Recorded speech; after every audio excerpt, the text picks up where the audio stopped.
Uh, and thank you for the organizer for giving me the chance to chair the session. Uh, should I proceed? Yes, sir. Yes. Okay. The first presenter of this session is Kavaljit Kaur. Her paper is Marginalized Subaltern, a study of tribal community in the fiction of Maheshwata Devi. Is she here? Kavaljit Kaur. Hello. Is she? Hello. Hello. Hello. She ma'am, are you there? Kavaljit Kaur No, is. she is not there, I think. I Okay. cannot Should I see. should I ask for the next participant? Yes, sir. Please proceed. Yeah. The next one is Ramkumar T. and Dr. B. Padmanabhan. Yes, sir. Good evening, sir. I'm present here. Okay. Ramkumar T. You just your title is Tribes as the Defenders of Nature and Hasdas Shavendra Sekhars, the mysterious element of Rupi Bakshi. Is it? Yes, sir. That's mine. Okay, please go ahead. Okay. Thank you, sir. Good evening, 100 present here. It is my honor to present my paper in this International Indigenous Studies Conference. Let me begin with my title, that is Tribes as the Defenders of Nature in Hansda Shavendra Sekhars, the mysterious element of Rupi Basket. The centrality of nature and the issues pertaining to it occupy a significant place in the literary discourse of the contemporary period, and the writers prefer to highlight the significance of nature and its kinship with human society. This article attempts to analyze the association of tribal people with Mother Nature and their peaceful coexistence with animals and plants in the jungles of India. Their lives are very much intertwined with the Mother Nature, as they worship nature as God and never attempt to disrupt the designs of nature. In India, a few emerging writers, English tribal writers, brings to light the sufferings of their community and emphasizes the necessity of human life in the hills, mountains, and forests through their writings. They project that the hills and mountains are very closely associated with their daily lives and beliefs that they give them their identity and traditional culture. One among those writers is Hansda Somendra Sekhar from Jharkhand, who belongs to the Santhal community, one of the prominent tribal groups in the eastern India. He is a strong advocate for the preservation of tribal culture and ecological conservation. He he opposes the disturbance caused to the lives of tribal people because he unbarely economic activity unleashed in the jungles of India. This paper attempts to analyze how literature, ethnicity, customs, and myths of the Santhal tribes have contributed to the betterment of the environment from the viewpoint of the author, and also to look for how the author has established connections between nature and human thoughts. To begin with, a quote from Franklin D. Roosevelt, he states that, I quote, "A nation that destroys its soil destroys itself. Forests are the lungs of our land, purifying the air and giving fresh strength to our people." Here, India is widely known for its flora and fauna, as it covers the huge geographical area that includes mountains, plateau, forest, and northern plains. This projects that our nation is one of the most biodiverse regions in the world, but in the name of development and growth of economic progress, the present generation is losing in contact with nature, and it is pushed to the verge of extinct. It is Adivasis who fight for their land and conserve the forest with more care. They have the indigenous trait followed from generations to generations to safeguard their land, and forests hold the power to connect nature with the tribes. And this, on the other hand, we see that the relationship between nature and the people have a strong bond, which is revealed through the author's view. Now, coming to the next point, tribal writers try to bring out the indispensable aspect of their culture, provisional conflict, power struggle, and constantly adding ecological consciousness in their works. Here, the writer in this work he belongs to the middle class family, and he has experienced few of the mining companies that is destroying the land of their own. That he stated this in one of his controversial work, that is the Adivasi Will Not Dance, which is banned by the government of the state, as it has portrayed the woman in a wrong manner. And so the government, on the other hand, he is not a professional writer. He belongs to a government sector. He's working as a doctor, government doctor, but to share his ideas about his people and sufferings of his own community, he started to write books, and this is how this book came up. And I will state a few instances in the book here. According to Leo Tolstoy, one of the first conditions of happiness is that the link between man and nature that shall not be broken. And with this note, a few instances were narrated here in the work, The Mysterious Element of Rupi Bhasky. It was published in 2014, and the author has narrated the story in a lively manner of the people of the village in Jharkhand. It highly focused on the lifestyle of the village named Kadamdahi, one of the Shantal, that is the tribal group I have mentioned before. So the story primarily revolves around the life of Rupi, that is the protagonist of the novel, who was from Teralendi. This is another village. There are few villages that were named after the names of the tree. For example, the Kadamdahi. Kadamdahi is the name of a village, and it is named after the tree named Kadam tree. And there is another village similarly, that is Teraldihi. It is another small village from the at the border of West Bengal and Jharkhand, where Rupi was born. This was named after the tree named Teral, T-E-R-L, Teral. And there is another village, that is Horagutu, which means the bank of tortoise in their native language, and this is named after the name. But the sad thing is that all these villages doesn't have the tree at all. This is what the author have mentioned in his book. And the villages were identified, most of the villages with similar identified the names of trees. That is, this shows that how they are associated with nature. And on the other hand, the women were compared with nature to express their purity. The protagonist Rupi is often found sick because another character, that is Gurubai, who gave her illness. Rupi was given a cot under the dogar tree and spent most of her time under the dogar tree.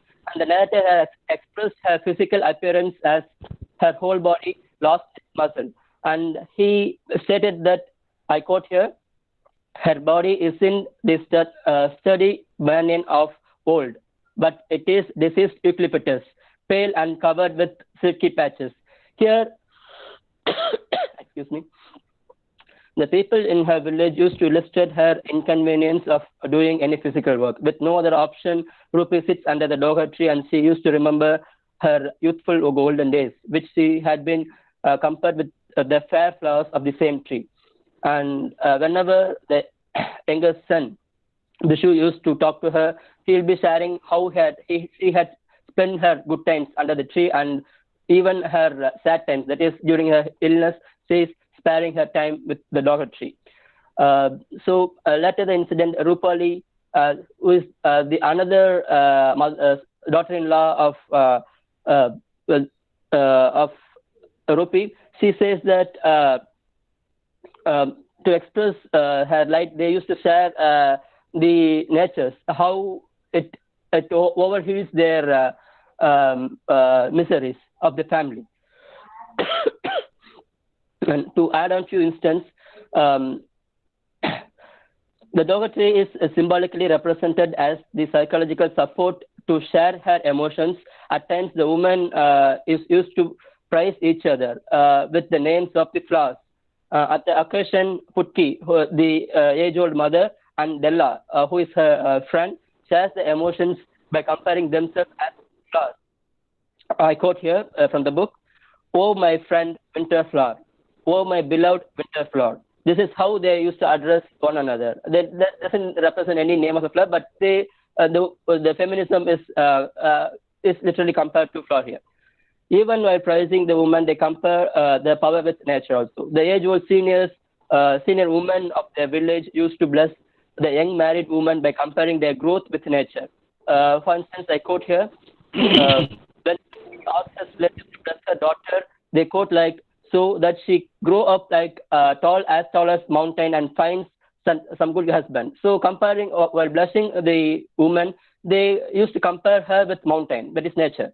So likewise, they had interlinked with nature and their daily life. And to move on, okay, I should touch upon a few lines in the Adivasi Will Not Dance, which is the summer, which is the another work from the same author. Here he says how the tribal people are getting marginalized from their own land. He exposed to they were the farmers. We all know that tribal were the farmers. Most of their occupation is based on agriculture, but due to minings and due to the construction projects, construction of dams or similar to that, they used to lose their native land and they were sent out of their own land. And it is not fair that the native people should lose their land. And to conclude, according to the quote of Barry Commoner, he states that the proper aim of science not to conquer nature, but to live in it. So to conclude, I am ending here with a few more quotes from the famous articles.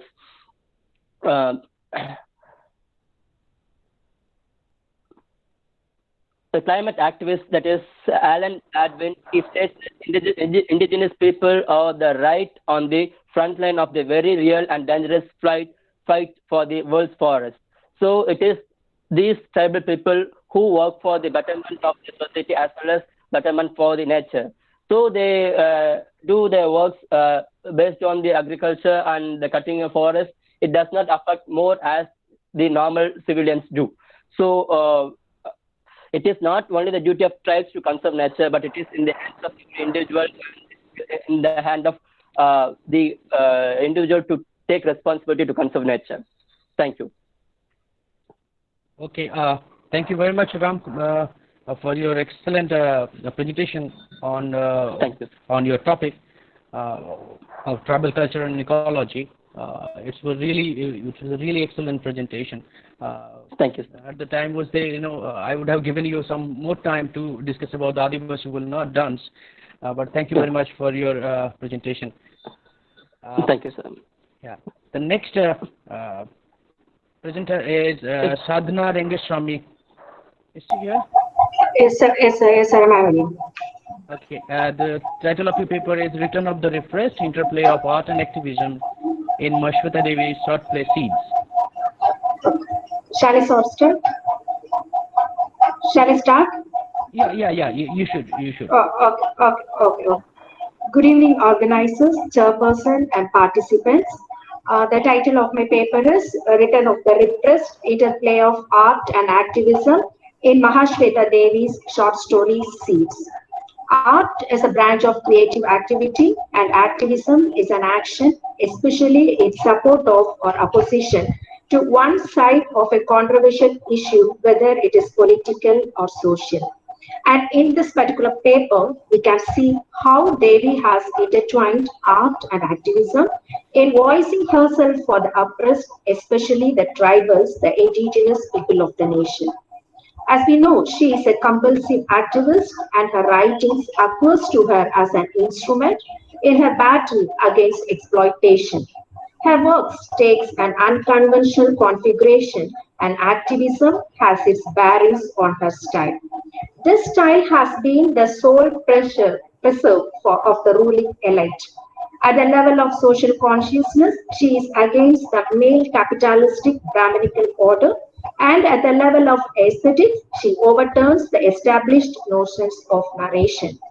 Her writings are inseparable from her activism and her quest for social justice.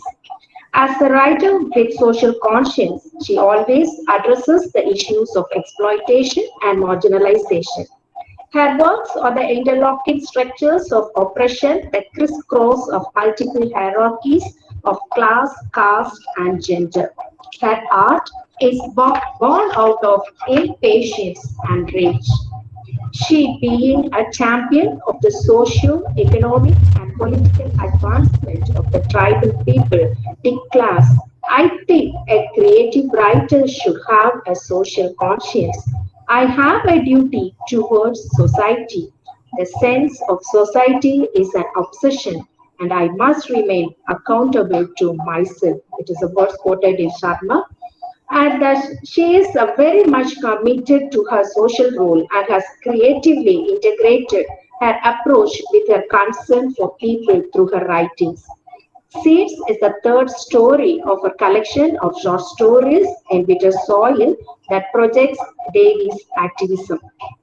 It is a tale of exploitation, rebellion, and killings. The story reveals the return of the repressed for revenge and retribution and freedom. In Seeds, it is a local village headman, Lashman Singh, who is connected to the local politicians and belongs to the dominant caste that controls and exploits the local resources. Through this, Devi speaks for the working class and exposes the motivation behind voluntary land donation by the upper caste zamindars. But the irony lies in the fact that in all these stories, the peasants are not unaware of these strategies adopted by the landlords. So, the protagonist of the story, Dulan, is very much aware of these strategies, but he has to survive. He starts making plans how to make a profit from his barren and infertile land. Soon he comes to know that the government has started a scheme in which it will bear all the expenses of farming, seeds, etc. And here Mahasweta Devi displays her consummate understanding of the alternate strategies that have been adopted by Dulan and his kind. On Dulan's request, Lakshman Singh writes a request to BDO advocating that Dulan should get money in installments to buy plough and bullocks, seeds and fertilizers. Dulan gets help from government and he further uses his strategy to extract money from the government, displaying that plough and bullock. The story follows a very simple pattern of narrative interspersed with a voice commenting on the sequence of events. This comment is usually in dialogue form, which serves as an articulation of the resentment seeping in the minds of those whose rights like food, clothing, and shelter have been snatched. Devi does not romanticize poverty or protest. She knows that the structure of power are firmly entrenched in the minds of people. Another issue raised in the story is of the daily wages of the laborers, which were not as per the then present conditions. The villagers demand a rise of 25 paise in their daily wages as the laborers of the neighboring villages are given 8 annas per day. But they are forced to work in the fields of Lakshman Singh for 4 annas. Mahashweta Devi, though does not glorify violence, is deeply aware of the way the mind of the oppressed people works. The human spirit has its constraints to bear oppression and victimization and the consequence violence. The birth of consciousness is established as a part of a cycle of oppression, awareness, and sacrifice.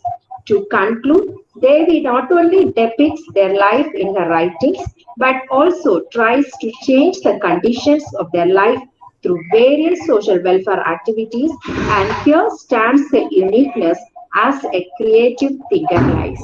Thank you. Yeah. Thank you, Sadhanaji. It was really nice presentation. And not only the seeds, I may add that one of the short story, Draupadi Choli Ke Piche, these are the short Behind the stories that borders. actually, yeah, these are the actually shows that how the repressed actually coming to the center, and they are retaliating, with the Yes. present existing scenario. So Scenario. really good presentation, and Okay, thank you, thank sir. you very Thank much. Thank you very much. Thank you. very Thank you. The next presenter is Chaitra ES. Hello, sir. Is she here? Yes, sir. I'm audible. Okay, Can please I go start on. the presentation? Okay, sir. Thank you, sir. Okay, Good evening, please. Yeah. chairperson, committee members, and organizers. I'm going to present my paper. My topic is socio-cultural criticism in contemporary Indian novels. In the novel The White Tiger by Arvind Verga traces the conditions of the working class in India through Balram Halwai. The protagonist also points out the social inequality of India through the rich and poor. He born in a poor family living in a Lakshmangarh village in the district of Gaya. His father Vikram Halwar, a rickshaw puller. Due to poverty, he couldn't complete his education. He was weak, thin, scars on his body. He wanted his son to become an educated in the society. Balram studied in a poor infrastructure government school. The school doesn't have drinking water taps and many other problems. One day, the inspector visited the school and interrogated the students by putting questions. Nobody was answered the questions. Only the Balram given response for all the questions. By seeing his intelligence, the inspector called him the White Tiger. Similarly, he moved to tea shops, hotels, and many public places and persons from where he could learn something in the society. He did not like to lose any chance opportunity in his life. Balram becomes class consciousness. He thinks education as a tool in which he can cut or eradicate the poverty. He moves to cosmopolitan city. He is immediately conscious of the city is divided into two zones, that is India of light and India of darkness. India of light belongs to rich of people. They can lead their lifestyle successfully, whereas India of darkness is the India of the poor. The poor people working hard and struggling under the rich people. India of light, people has the opportunity to choose for themselves, but in dark India, one has no opportunity to choose for themselves. But only Balram had the courage to snatch his opportunity to go on the farther side of the boundaries set for him as a member of Dark India. And Balram living in darkness, but he moves to Bangalore and Delhi. He comes to light and everything turns to be perfect. But Hariga's own narration of the city lessened the thin line between the two. He himself tried to search his self-identity and for his own future wicked actions. He was fall upon a slum in Delhi and realized his problems, a barricade between darkness and light. He shows how people are living on the roadside in the city. Balram shows the entire state as a type of zero in the way each one has its own boundaries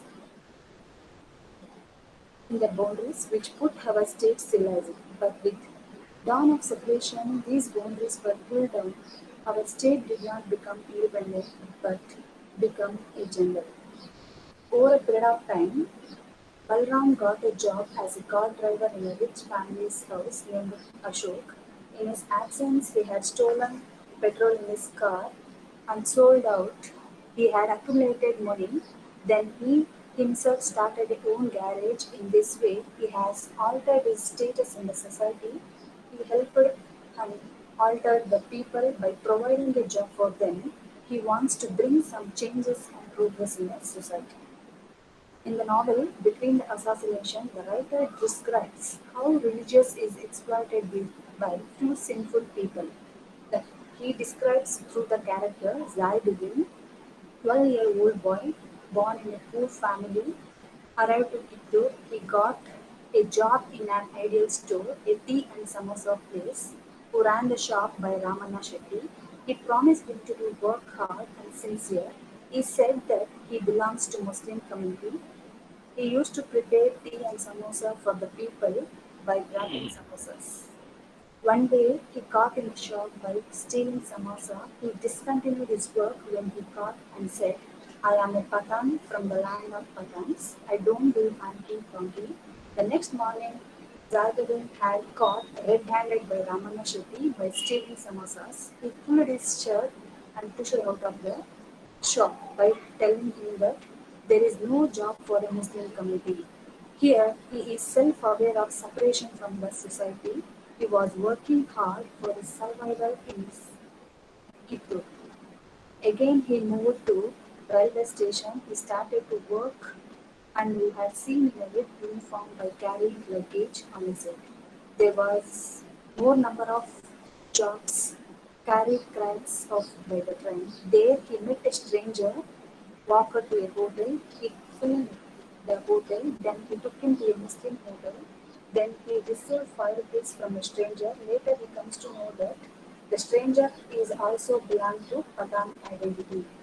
By seeing his hard work, he had given a job and realized that Hindus never get a job in this society. The people were discriminating between the caste.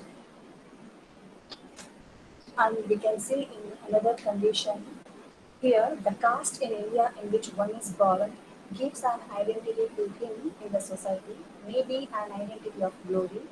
Here, the writer describes the event of Shankara, who is born to Brahmin father and a low caste Hokya woman.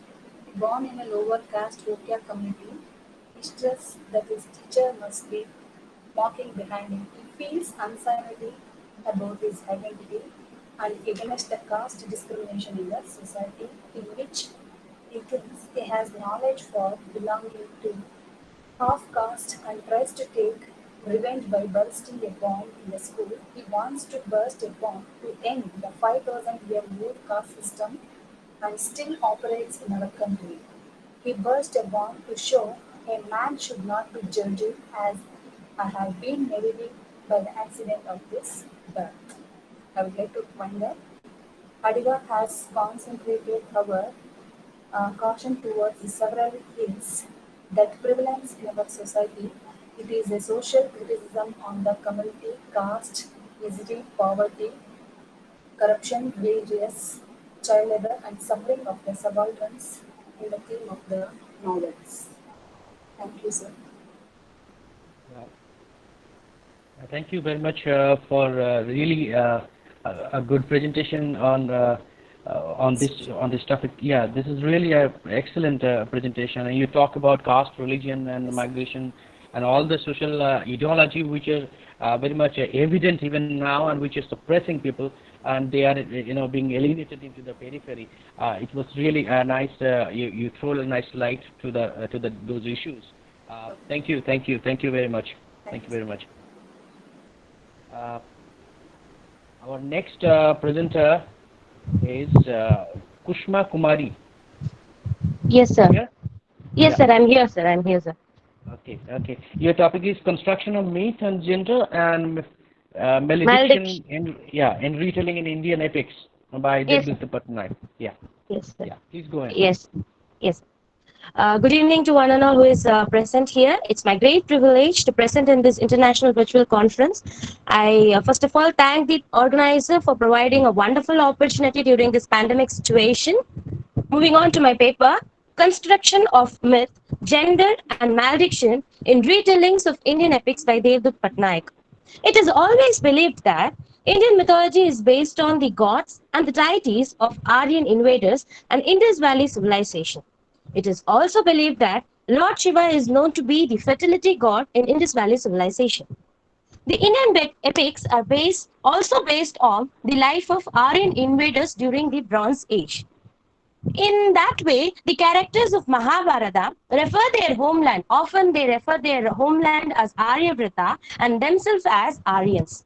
It is through these epics people communicated about their lifestyle and their cultural practice, which still exist in most part of the India. One important ideology which still exists in each and every Indian mind is the gender bias. From primitive age, a female is dominated by a male, which gave rise to some inhuman practices like female infanticides, sati, widowhood, and polyandry. This paper is a partial attempt to trace the gender-based myth in the Indian epics and also partially view on the fusion of myth with curse. Hindu mythological texts are one among the oldest texts in the world, comprises of Hindu cultural practices, philosophies, and principles. The revival of Hindu mythology is rooted in the contemporary works of the authors. It is through the retellings of the authors they revive the Indian culture and stresses on the values and the belief system of India. Even today, most of the customs and the traditions have the root which dates back to ancient Hindu mythological texts like Vedas, Upanishads, Puranas, and epics. From the words of Northrop Frye, it is the collective unconscious of every human being. We all have archetypes registered in our mind. Emphasizing on the particular character's actions over and over again made people live the way like the characters depicted in folklores and epics. So, the contemporary author, they tried to unravel the rich culture of their society through their works. Literature has paved way to know about the different culture. Without Achebe and Shoenka, the African Igbo and Yoruba culture will be unknown to the mass. So in that way, few Indian writers who wants to unleash the rich culture and geography of India through their works, and one such writer is Devdutt Patnaik. He is an Indian author. Most of his works are based on Indian Hindu mythology. This research paper is an attempt to trace gender-based myth and tradition from two of his retellings. One is the epic, retelling of epic Ramayana Sita, and the next one is retellings of Mahabharata Jaya. So to start with, what is myth? There are so many definitions and explanations was given for myth. According to me, a myth is a man-made belief in order to maintain the ethics of particular culture in a particular society. From a Marxist perspective, a myth is created by the intellectuals in favor of bourgeois in order to keep patriarchy and hierarchy alive. According to Devdutt Patnaik, myth is a cultural construct. Once with the culture, with the change in culture, the myth is also changed and constructed according to the prevailing culture. According to Lévi-Strauss, a myth can be altered, expanded, reduced, paraphrased, and otherwise manipulated without losing its basic shape or structure. Thus, myths around the world are always revisited and altered in order to exist without eliminating the actual essence of a myth. Gender-based myth. Gender bias is still a profound theme among the Indians. Indian epics are revisited from a female character's perspective in order to emphasize on the sufferings and voice out on the traditional notion. The ancient rituals are still practiced by the minority male-dominated villages to keep patriarchy alive. Here, I have written about two interesting characters, Shanta and Madhavi from Ayati, to bring out the domination prevailed in ancient period and also to depict how they were made to believe that they have to live pleasing the king and the kingdom, and they have to sacrifice, how they were sacrificing everything for the sake of kingdom and their family. The author has given space for the characters which make the modern readers to know about great women and their sacrifice for their fathers. It is a bitter fact that a daughter is always meant to sacrifice anything for the sake of family and kingdom. Be it Gandhari, be it Madhavi, be it Shanta, everyone, all these characters are the archetypes of archetypes to emphasize on the point that they sacrifice for the kingdom and family. It is a myth created by the ancient society to dominate women. Women are raised from their birth saying that they are here to sacrifice and compromise with male. Ancient Indian women are tied up with these kind of rules and principles formulated by the patriarchal society. So naturally, a female is made to believe that she has to benefit the family or the kingdom, no matter what that costs. The characters like Shanta and Madhavi, they sacrifice their own self in order to benefit their family. So moving on to my next subheading, fear of curse. So curse means an invocation of a natural element or a god to bring misfortune or injury upon someone. Curse is seen in every culture in different form. For example, in all the fairy tales, we would see witches giving curse, and in India, all the most of the Indian regional folklores and regional works, legends, it is all these kind of cursing topic is always imbibed in the works. The idea of good and bad was created in each society to control a person from harming another person. To hold peace in society, one need principle. In order to believe that principle, myth is created. Using various celestial beings, each myth is created with the act of cursing as one of the tools. This act of cursing can be seen as a one tool to keep things in a proper way. It is believed that bad deeds will eventually bring misfortune. Curse is a tool for the concept of curse. Every action has its own consequence. Myth is born in this way. If someone does anything that causes pain to us, we curse that person not to be happy in their life or wish for the same pain to happen for that person.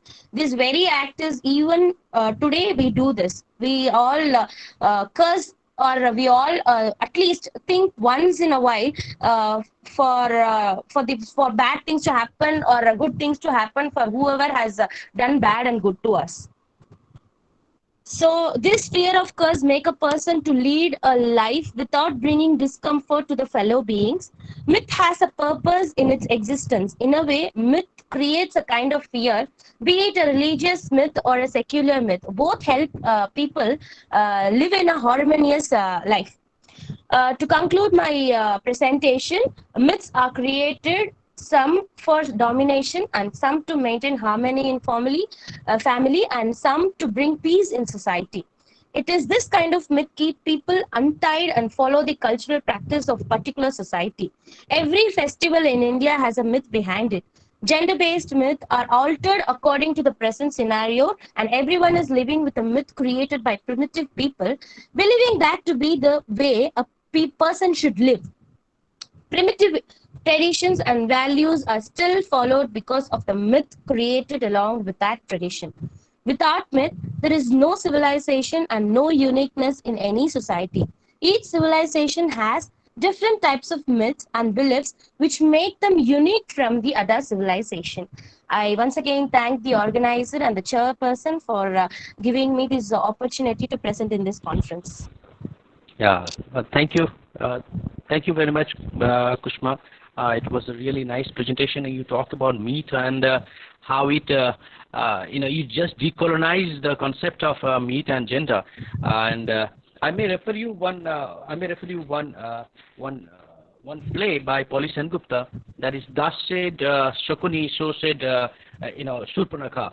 So you can find that how Polly Sengupta is decolonizing that myth. And sir, can you repeat that book name, sir, please, sir? Yeah, yes, it's a Polly Sengupta. She's a Bangalore-based writer. She's a playwright. Her Okay, one of the plays, "Thus said Shakuni." Shakuni, this from Mahabharata.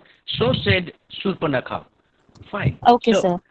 So you can find that how she actually mingled the meat from the Shakuni meat from Mahabharata and Shurpanakha from Ramayana, and how she was mingling it and how she modernized it, and how they are changing the perspective of myth. They are questioning that why we are becoming myth. So there are many myths are there, and they are particle. And then they are made a kind of a grand myth. So it's a grand narrative. Myth is a grand narrative. And we call it a myth means mitha. That means it's a lie.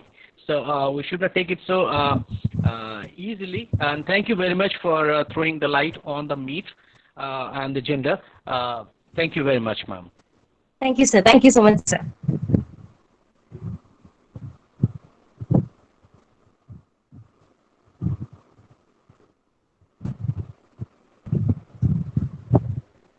Is Namrata Manoharan. Hello. Yes, sir. Hello. Yes, sir. Namrata, yeah. And your the title of the paper is "Sketching the Identity a reading of select Dalit autobiography. Yes, Uh, sir. yes, extracts. Fine. O- So please go ahead. Shall I? Okay, sir. Thank you. Yeah, So, a welcome. very good evening to the organizers, respected chairperson, and all the participants. I would like to present my paper, which is a reading of select Dalit autobiographical extracts. And I would like to go straight away into the paper. And when we look at the Dalit autobiographies, we feel a kind of intersectionality of certain power structures coming into play, in which we see the Dalits are being subjugated and marginalized. So let Hmm. us analyze the extracts one by one. In A Corpse in the Well, Shankar Rao Karath opens up on the plight of the Mahar community in the village Kamath. He draws upon an anecdote from his childhood and remembers that it was the duty of the lower community members of the village, the Mahars and the Ramoshis, to guard over dead bodies, especially cases pertaining to unnatural death, till it was sent for inquest by the authority. They had to go without food and water for a long time till the people in park came to inspect the corpse. Karath remembers one such incident from his childhood when his father was assigned this duty of guarding over the corpse. Not seeing him for a long time, Karath's mother asked him to take food for his father to eat because he has been without food the whole of the previous night and he had not arrived home although dawn had surpassed. But to Kara's shock and dismay, his father refuses to eat the food which he had excitedly fetched from home.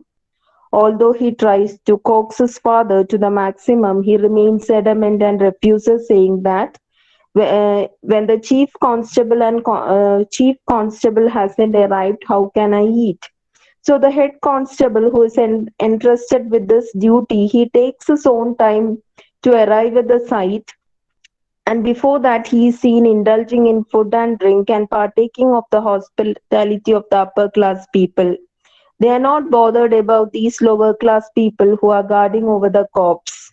And there is a remark: the Mahars are not supposed to have food, while Patil can and head constable can. That's the duty of the Mahars. Who cares if they die or live? From this, one can conclude that the author's father is well aware of the his underprivileged status, and he blindly adheres to it as submission to the past structures. And caste was strictly hereditary during the time, and the question of moving out of this tangle was completely ruled out. So when the son suggests to the father that he will guard the corpse while the father finishes the food, the father strictly says, "No, this is not for you, because when you do it once, that will become the tradition. You will be saddled with the village duty." That is what he says. You will be saddled with the village duty. You'll be stuck with it for life. And when the head constable arrives, the two men on village duty had to show him respect by bowing before him in reverence. They had to clean his horse and provide it with maize and water. So it is obvious that these people on duty were supposed to do all kinds of menial work. On seeing the old abandoned and ruined well with thick shrub outgrowth and green moss and foliage in it, the head constable orders the Mahar to jump into the well and bring the dead body out. Again, Karat's father is supposed to do it, although it was not his assigned duty, simply because the head constable did not want to risk his life by diving into the well. He is unmindful of the fact that Mahars are also humans like him. When he orders Karat's father to jump into the well, he is showered with abusive words when he initially refuses. And even the child is not spared when he is trying to support the father. The fact that even the touch of a Mahar is considered polluting by the villagers is evident in the father's words when he raises his concern about touching the dead body. He says that the kith and the kin of the dead person will not forgive him if he ever touches the dead body, and will detest him and his family for generations. And he is worried that he'll be ostracized by the villagers and pleads before the constable. The Mahar is just a mere wisp of straw before the mighty power structure. His father's words fell on deaf ears, and he had to go to the well and bring out the dead body. There is no respite for him in spite of seeing a snake in the well. And Karat's father was asked to do the assigned job without wasting time. He was verbally abused and so on. And these people, they had to carry the body for a long distance on foot. For a long distance, they had to carry it for the inquest to be done.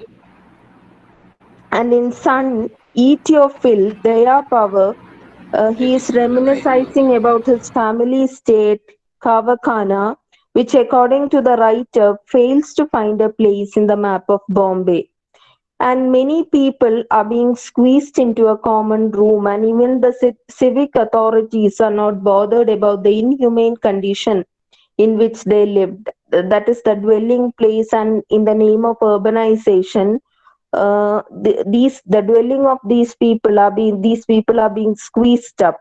And migrant Mahar community, they are living in very wretched condition. And the plight of the Dalit women were deplorable. They were not kept in parda, unlike their better off counterparts. They were mainly breadwinners of the family and usually labored more than men, who were often addictive and abusive husbands.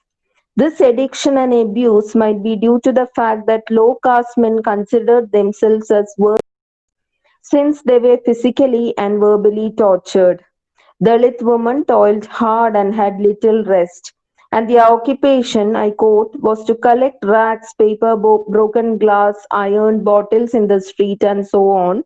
And they collect rubbish from the shops and sold them to make ends meet.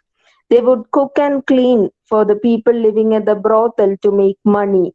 And about his grandmother, actually, the woman, she was a widow, but she was ill-treated from the village where she originally belonged to. She had to do all kinds of job in the village in spite of being a widow. While processions and all were going on, she had to go shout at the top of her voice and so on. And because she was ill-treated, she was forced to move into the city where the case was no different. Then We Are Kings, she goes on to speak about the condition of the Mahas in the villages, and he also talks about the traditional role they are supposed to play. To do this job, that is the job which is usually assigned to the Maha, required little study or skill. Some traditional Mahar jobs had fallen into disuse, but some others still remain, like a yoke on our neck.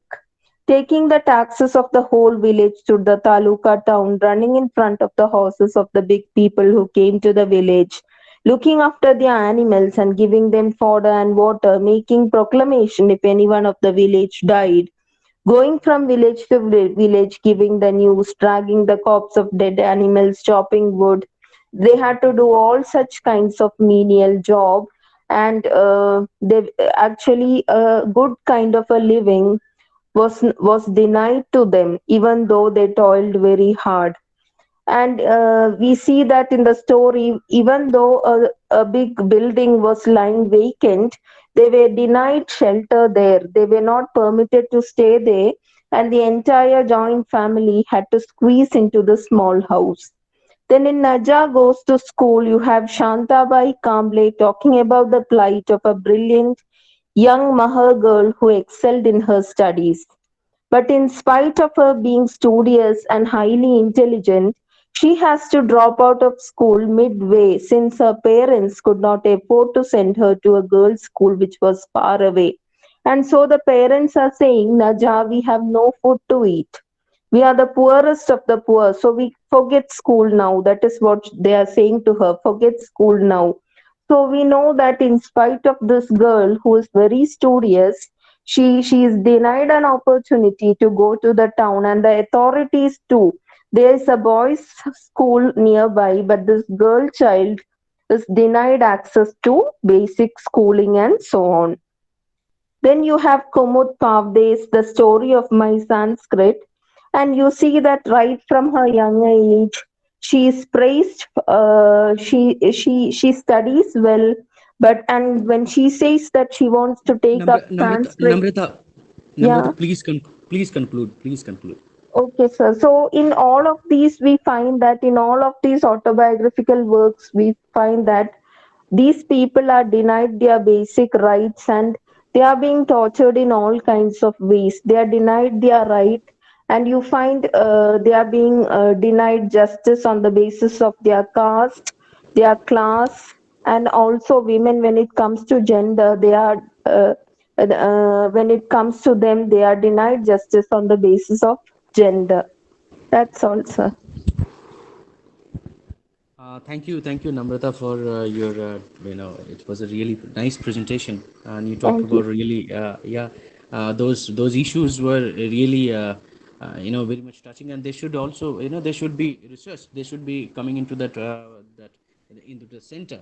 And Yeah, another thing about the Dalit autobiography is that they haven't even created their own aesthetic. Even though we talk about yeah, the Dalit aesthetic has come across, yeah, but if you read meticulously, if you go there, and you can find that even the Dalit literature is even colonized by the mainstream literature.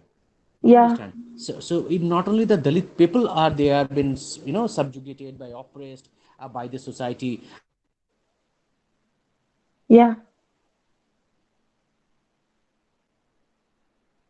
You understand? So this is what we should do. We should we should translate those things. They were indigenous, the literature, and to coming to that very center. We should do that. yeah, Otherwise, we cannot create any Dalit aesthetics. So yeah. thank you very much for touching those Thank, points beautifully. Thank you very much, Namrata. thank you, sir. Yeah, welcome. One presenter left out. She was in that schedule. Kamaljit Kar. Is she here? Kamaljit Kar, is she here? Hello. Okay, probably we don't have any participant for presenter in this session, so it was a really nice session. It was an intellectually stimulating session was there, and we thoroughly enjoyed those things. And now we will not waste our time, because the next session is about to begin, and the presenters are already here. So I'm handing over to the organizer, Regin sir. Hello. Hello. Hello. Yeah, sir, I'm handing over to this session to you, because the session is over.